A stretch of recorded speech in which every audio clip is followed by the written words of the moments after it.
Clip number 556। इस clip में आप कुरान पाक की सूरह यूसुफ की आयत नंबर 7 से लेकर 9 तक की तिलावत, तर्जमा और तफसीर कुरान सिरातुल जिनान समात फरमाएंगे। बिस्मिल्लाहिर्रहमानिर्रहीम।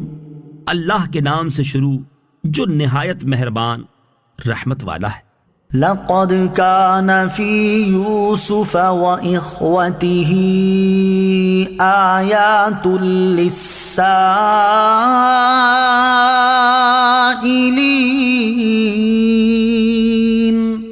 तर्जमा, बेशक यूसुफ और उसके भाइयों के वाक़े में पूछने वालों के लिए निशानियां हैं। लक़द बेशक तफसीर सिरातुल जनान में है, यानी बेशक हजरत यूसुफ अलैहिस्सलाम और उनके भाइयों के वाक़े में पूछने वालों के लिए अजीम शान निशानियां हैं जो अल्लाह ताला की कुदरत काहिरा पर दलालत करती हैं। आयत लक़द कान फी यूसुफ व इख्वतिही से मुताल्लिक दो बातें, इस आयत के ताल्लुक से दो बातें काबिल जिक्र हैं। नंबर एक, हजरत याकूब अलैहिस्सलाम की पहली बीवी लिया बिनते लयान आपके मामू की बेटी हैं। इनसे आपके 6 फर्जंद हुए। नंबर 1 रोबील, नंबर 2 शमऊन, नंबर 3 लावी, नंबर 4 यहूदा या यहूदा, नंबर 5 जबूलून, नंबर 6 यशजुर, जबकि 4 बेटे दान, नफ्ताली, जाद, आशर।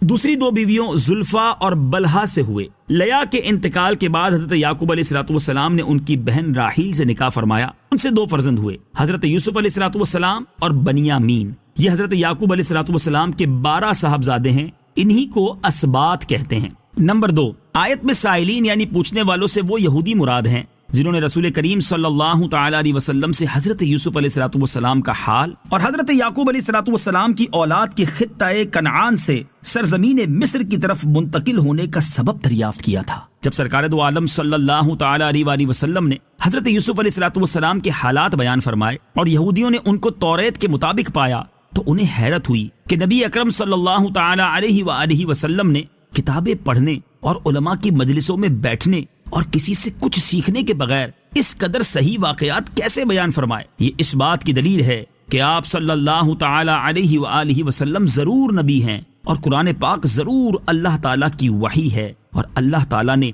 आपको कुदसी इल्म से मुशर्रफ फरमाया। इलावा बरी इस वाक़े में बहुत सी इबरतें, नसीहतें और हिकमतें हैं। इज़ क़ालू लयूसुफ़ व अख़ूहु अहब्बु इला अबीना मिन्ना व नहनु उस्बह इन्न अबाना लफ़ी ज़लालिम मुबीन। तर्जमा, याद करो जब भाई बोले बेशक यूसुफ और उसका सगा भाई हमारे बाप को हमसे ज्यादा महबूब हैं, हालांकि हम एक जमात हैं। बेशक हमारे वालिद खुली मोहब्बत में डूबे हुए हैं।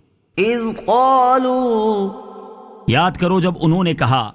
तफसीर सिरातुल जनान में है, हजरत यूसुफ अलैहिस्सलाम के भाइयों ने जब ये देखा कि उनके वालिद मोहतरम हजरत याकूब अलैहिस्सलाम हजरत यूसुफ और उनके सगे भाई बिन्यामीन की तरफ बहुत माइल हैं और उन पर बड़ी शफकत फरमाते हैं, तो कहने लगे कि अल्लाह की कसम यूसुफ और उसका सगा भाई हमारे बाप को हमसे ज्यादा प्यारे हैं और वो उन्हें मोहब्बत में हम पर तरजीह देते हैं, हालांकि वो दोनों छोटे हैं और हजरत याकूब अलैहिस्सलाम को कोई फायदा नहीं पहुंचा सकते, जबकि हम 10 मर्द हैं, मजबूत हैं, ज्यादा काम आ सकते हैं, ज्यादा फायदा पहुंचा सकते हैं।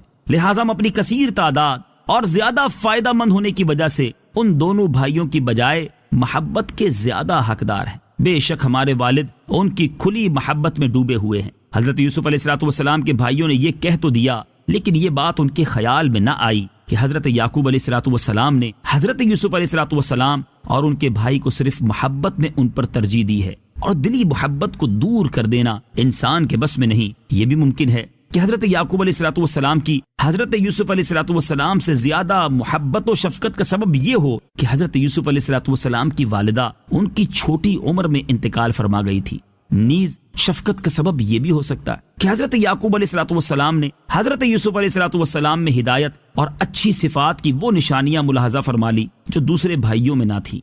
اقتلوا يوسف أو اطرحوه أرضا يخل لكم وجه أبيكم وتكونوا من حضرت یوسف علیہ السلام سے زیادہ محبت و شفقت کا سبب یہ ہو. صالحين.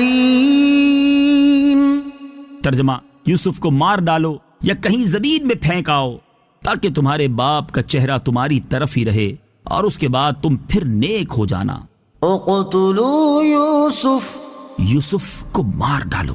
تفسیر صراط الجنان میں ہے جب حضرت یوسف علیہ السلام کے بھائیوں کو اپنے والد ماجد کا حضرت یوسف علیہ السلام سے زیادہ محبت فرمانا شاق گزرا تو انہوں نے باہم مل کر یہ مشورہ کیا کہ کوئی ایسی تدبیر سوچنی چاہیے جس سے ہمارے والد صاحب ہماری طرف زیادہ مائل ہوں. بہرحال مشورے میں گفتگو اس طرح ہوئی کہ والد محترم کی محبت حاصل کرنے کی دو ہی صورتیں ہیں. پہلی یہ کہ حضرت یوسف علیہ السلام کو ایک ہی بار مار ڈالو. دوسری یہ کہ اگر مارنا نہیں تو کہیں دور دراز کی زمین میں پھینک آؤ جہاں بھیڑیے یا درندے کے کھا جانے یا اسی سرزمین میں انتقال کر جانے کی وجہ سے ان کا حضرت یعقوب علیہ السلام کے پاس واپس آ جانا ممکن نہ رہے. اگر تم نے ان دو صورتوں میں سے کسی ایک پر عمل کر لیا تو حضرت یعقوب علیہ السلام کی توجہ تمہاری طرف ہو جائے گی اور وہ تم سے محبت کرنے لگیں گے اور حضرت یوسف علیہ السلام کو قتل کر دینے یا آبادیوں سے دور چھوڑ آنے کے بعد تم پھر توبہ کر کے نیک ہو جانا. صلو علی الحبیب صلی اللہ تعالی علی محمد صلی اللہ تعالی وسلم. مجھے اپنی اور ساری دنیا کی لوگوں کی اصلاح کی کوشش کرنی ہے انشاءاللہ عز و جل.